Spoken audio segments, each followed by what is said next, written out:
Bienvenue à tous dans ETV Newsweek, ravi de vous retrouver. Voici les titres. Covid-19, en attendant le virus, les masques de protection et les gels hydroalcooliques sont en rupture de stock. Le lambi, la pêche au coquillage est interdite jusqu'à nouvel ordre. Les explications et les précisions dans cette édition. La journée de la femme, c'est ce dimanche 8 mars. Beaucoup d'activités à cette occasion. Des étudiants se sont mobilisés contre les inégalités hommes-femmes.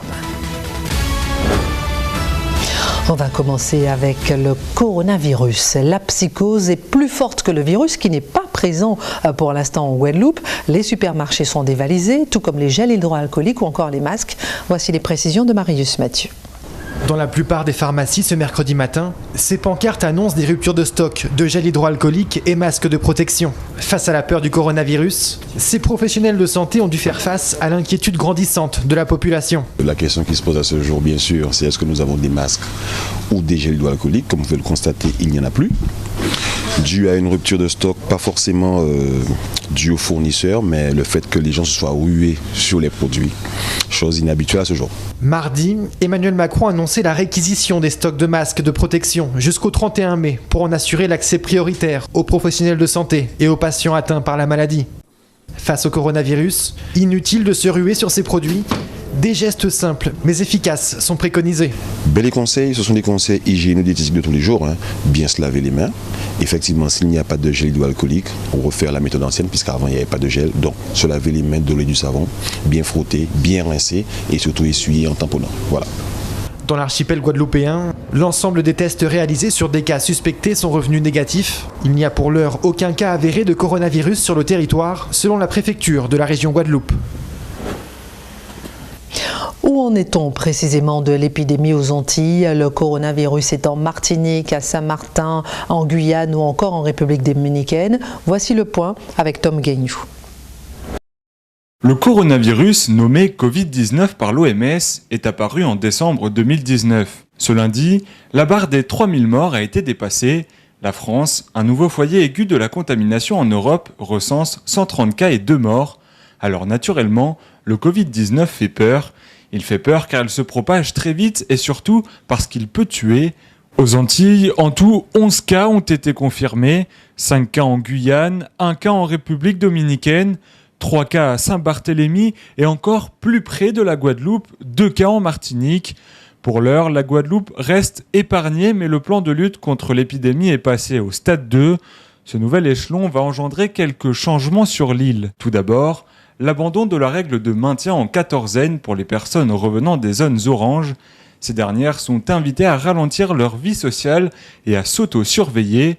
Il est conseillé d'éviter les voyages hors de l'Union européenne ou dans les zones à risque en Europe.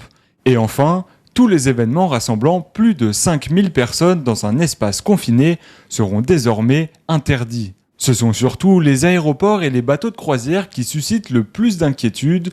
Mais les autorités publiques de Guadeloupe se veulent rassurantes. Elles assurent qu'aucun individu ayant pu être en contact avec le coronavirus ne devrait arriver à bord de ces appareils. Mais au fait, est-ce que vous savez vraiment ce qu'est le coronavirus?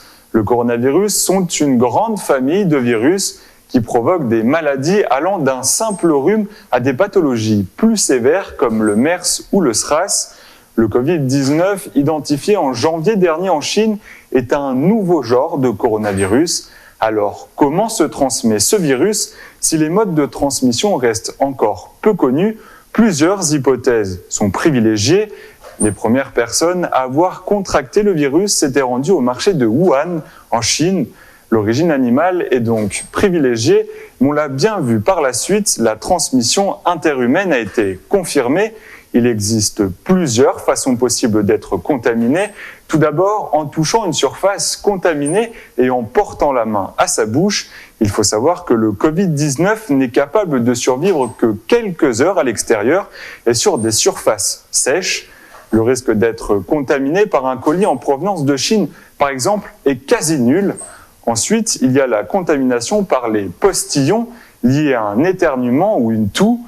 Les personnes ayant partagé l'espace de vie d'un malade ou ayant eu un contact direct avec lui à moins d'1 mètre sont donc menacées. Une question subsiste, peut-on attraper le virus par l'eau, Pour le moment, aucune contamination de ce type n'a été rapportée.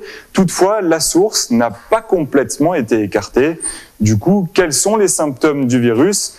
Les symptômes principaux sont la fièvre ou la sensation de fièvre et des signes de difficulté respiratoire de type toux ou essoufflement. Comment se prémunir ? À ce jour, il n'existe toujours pas de vaccin contre le Covid-19. Plusieurs traitements sont en cours d'évaluation en France, en lien avec l'OMS pour être utilisés contre le Covid-19. Dans l'attente, le traitement est symptomatique. En revanche, n'oubliez pas qu'il existe des gestes simples et efficaces pour préserver sa santé et celle de son entourage.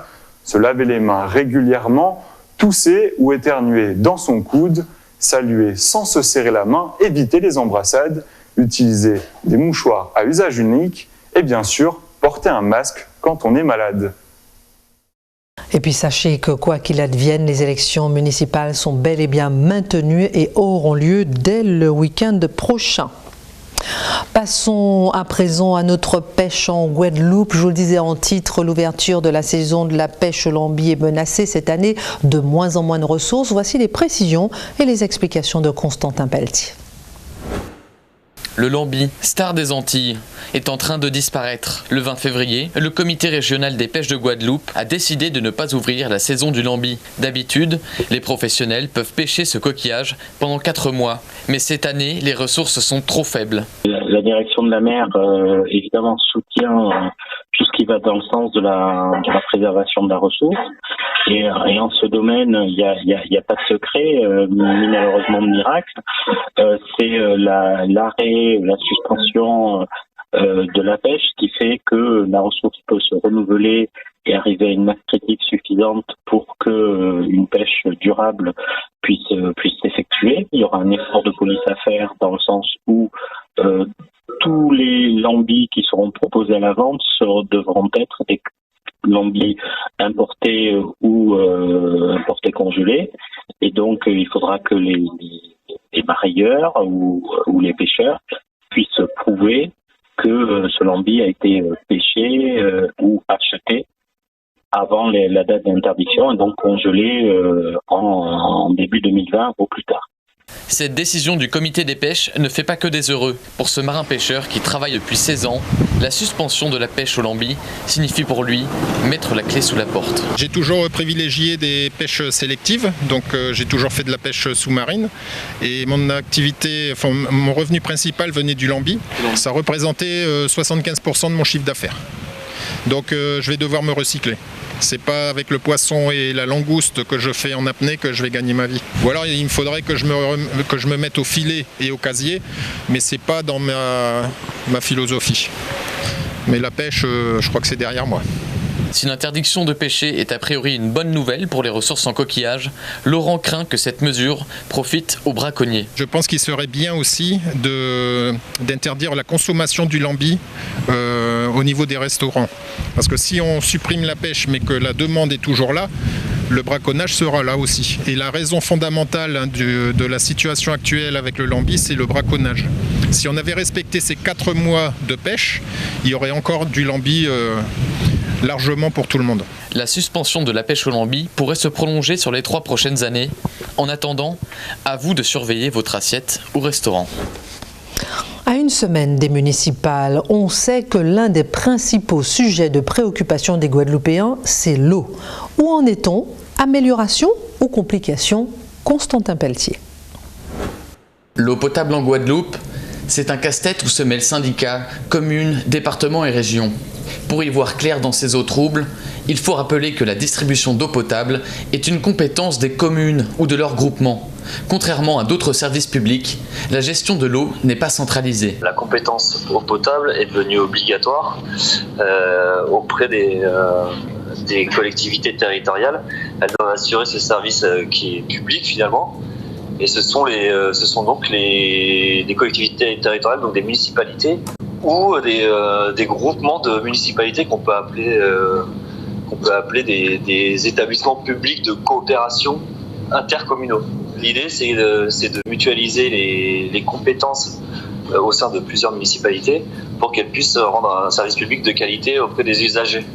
Alors l'eau potable va être financée par la facturation aux usagers directement.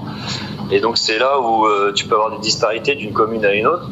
Donc, finalement, c'est l'usager qui va financer la production, la distribution et ensuite la collecte des eaux jusqu'à leur restitution en milieu naturel, une fois qu'elles ont été traitées. C'est tout un cycle de l'eau. Mais c'est l'usager qui finance ça.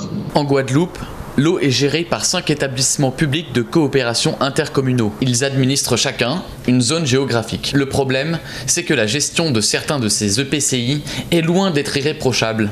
En juillet dernier, le préfet a adressé une lettre au SIAEAG, le syndicat intercommunal d'alimentation en eau et assainissement de la Guadeloupe. Dans cette lettre, Philippe Gustin, le préfet, menace de dissoudre ce syndicat, qu'il considère incapable d'assurer sa mission de service public. Il constate un défaut de trésorerie. Le préfet de Guadeloupe a saisi la Chambre régionale des comptes et la Chambre a constaté un déficit du SIAG de plus de 25 millions d'euros. Alors aujourd'hui se pose une question, qui va rembourser la dette du SIAG ? Hier, la région, le département et les communautés d'agglomération ont fait un pas en avant pour la création d'un syndicat unique. Il regrouperait tous les acteurs de l'eau en Guadeloupe dans une seule entité, mais les négociations n'ont pas abouti. Ce qu'on peut dire, c'est qu'il y a quand même toute une restructuration qui se met en place.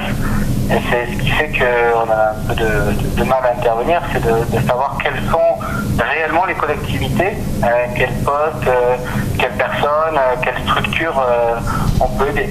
Si vous voulez des chiffres, il y a besoin de gagner, on va dire, 10 millions de mètres cubes pour arrêter les tours d'eau.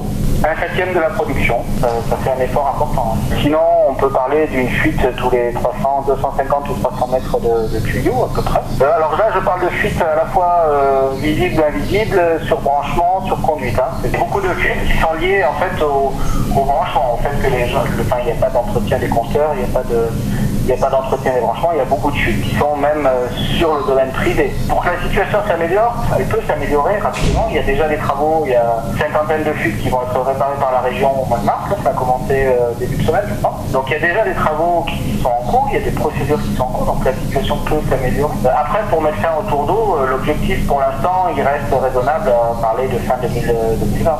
Dans ce désordre institutionnalisé, la Guadeloupe affiche un retard certain et les usagers en sont les premières victimes. Éducation, un nouveau préavis de grève a été déposé au rectorat concernant les promesses faites pour l'éducation prioritaire. On ne comprend plus les raisons de ces mouvements qui se suivent et se ressemblent. Pour mieux comprendre, faisons le point avec Tom Guéniou. Les enseignants vont-ils se remettre en grève ? Un préavis a été déposé vendredi 28 février par le syndicat FSU de Guadeloupe. Ce dernier espère faire pression sur le rectorat au vu des prochaines discussions sur les conditions de rentrée qui doivent avoir lieu ce vendredi.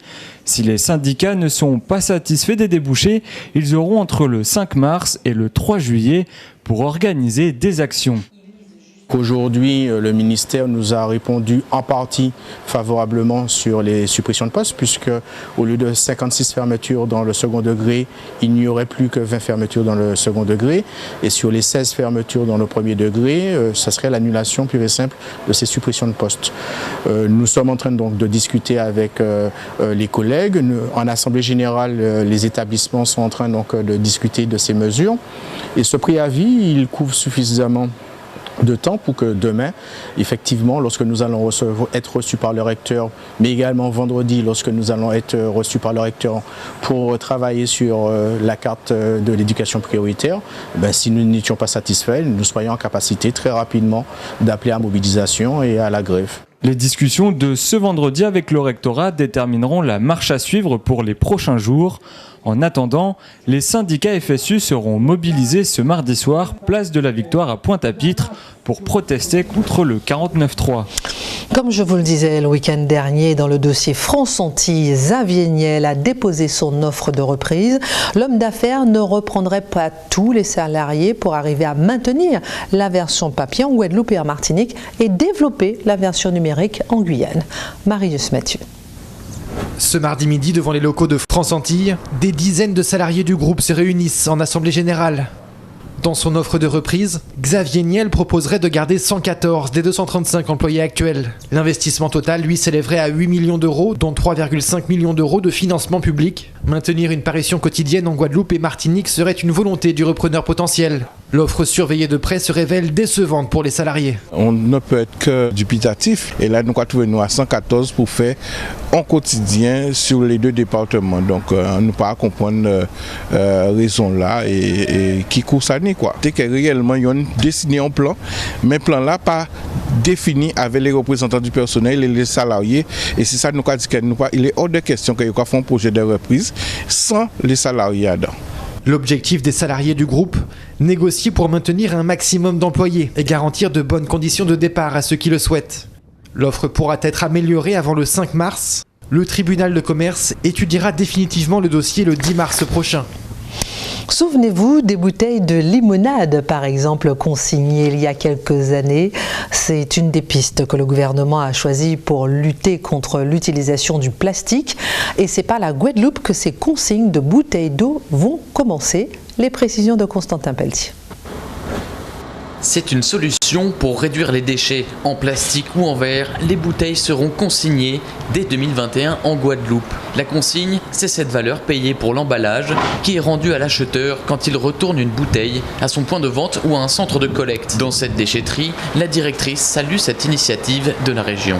La consigne va changer notre gisement de déchets, je pense, sur la déchetterie. Il y a pas mal de gisements de bouteilles plastiques et de bouteilles en verre.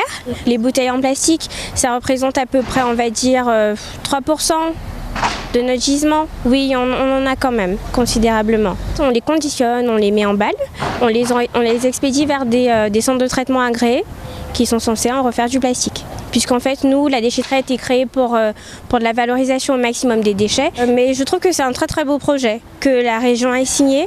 Ça permet de réduire l'impact écologique des bouteilles plastiques parce qu'il y a énormément de gaspillage. En Guadeloupe, 370 000 tonnes de déchets sont produits chaque année. La consigne pourrait faire changer la donne en matière de recyclage. Concernant le reste du territoire français, c'est à partir de 2023 que les bouteilles seront consignées conformément à la loi anti-gaspillage votée en janvier dernier. La journée de la femme, c'est ce dimanche 8 mars. À cette occasion, un séminaire sur l'égalité professionnelle a eu lieu cette semaine au campus de Fouillol. Intervention, atelier autour de la femme dans son milieu professionnel. Tom Gagnou. Saviez-vous que sur un contrat à temps plein, les femmes touchent 18,5% de moins que les hommes, selon l'INSEE ? Nous sommes en 2020 et pourtant, les inégalités entre les hommes et les femmes subsistent dans le milieu professionnel. À l'occasion de la Journée de la femme, les étudiants de l'Université des Antilles ont voulu mettre l'accent sur ce problème. Les jeunes constatent qu'il y a encore beaucoup de progrès à faire. Sur le niveau du salaire et aussi de comment on peut voir la femme dans le monde du travail. On peut voir comme quelqu'un de faible, qui ne peut pas forcément tout réussir, alors que pas du tout. Si on lui donne l'occasion, eh ben, elle peut être même mieux qu'un homme, on ne sait pas. Il faut vraiment voir, en fait, au lieu d'avoir cette espèce de préjugé sur la femme. C'est aussi les mentalités. On ne voit pas une femme comme seulement jolie pour pouvoir faire l'accueil, mais il faut aussi, faut aussi penser aux compétences, que ce soit dans les promotions, dans l'évolution de carrière, dans les mentalités aussi, car beaucoup voient le milieu professionnel comme un milieu assez machiste, alors que quand on regarde bien, une femme et un homme peuvent avoir les mêmes compétences, voire même avoir des compétences supérieures, mais au niveau des mentalités, ce n'est pas encore ça, malheureusement. Plusieurs ateliers ainsi que des conférences étaient organisés autour de cette problématique. Pour les encadrants de l'université, cette sensibilisation auprès des jeunes est importante. C'est important de sensibiliser les jeunes sur ce point. C'est important de briser un peu les barrières pour montrer aux femmes qu'elles peuvent exercer des métiers jusqu'à aujourd'hui dits des métiers d'hommes, mais que les garçons aussi peuvent exercer des métiers juste ici réservés aux femmes. On pense surtout à la profession de sage-femme, par exemple, comme son nom l'indique, était surtout occupée par des femmes. Aujourd'hui, petit à petit, on voit ainsi que les hommes occupent cet espace. Donc l'égalité sera bénéfique pour tous. Un programme d'animation autour des droits des femmes a été mis en place en concertation avec les associations, les établissements publics et les entreprises. Des réunions sont prévues durant tout le mois de mars. Le programme est à retrouver sur le site de la préfecture de Guadeloupe. Et personne ne le sait, mais rappelons que la journée de l'homme, c'est le 19 novembre. Voilà, c'est la fin de cette édition. Excellente suite de programme, c'est sur ETV.